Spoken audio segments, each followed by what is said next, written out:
আসসালামু আলাইকুম সুপ্রিয় দর্শক, আজকে আপনাদেরকে দেখাতে চলেছি কিভাবে অ্যারোপ্লেন তৈরি করতে হয়। তো এর জন্য আমি একটি বাঁশের টুকরা সুন্দর করে কেটে নিলাম। অবশ্যই বাঁশের টুকরাটি সোজা হতে হবে। আর একটি নিয়েছি পরিত্যক্ত নষ্ট হেলিকপ্টার এর যে মেশিনটা থাকে মোটর, আজকে ওইটা দিয়েই প্লেনটা তৈরি করব। তো দর্শক দেখতে থাকুন। এখন এই শোলাটা দিয়ে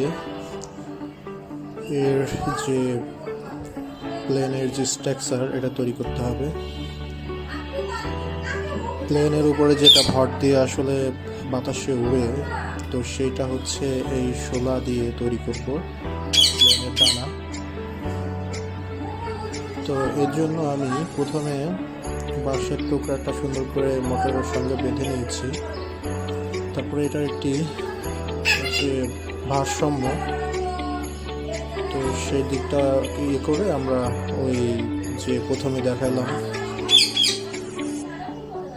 শোলাটা সুন্দর করে কেটে নিয়ে প্লেনের একটা স্ট্রাকচার দিয়েছি। এখনো পরিপূর্ণ তৈরি হয়নি, আঠা দেওয়া হয়েছে। আঠা দিয়ে সুন্দর করে এভাবে লাগালাম। লাগানোর পরে এই অবস্থাতে এসেছে। তো আমরা ব্যাটারি কানেকশনটা দিয়ে এখন মোটামুটি এটা রেডি হয়েছে, কিন্তু ব্যাটারিতে চার্জ নেই। আমরা কিছুক্ষণ ব্যাটারি চার্জ দিব, তারপরে এটা আকাশে উড়ানোর চেষ্টা করব। আশা করা যায় উড়বে।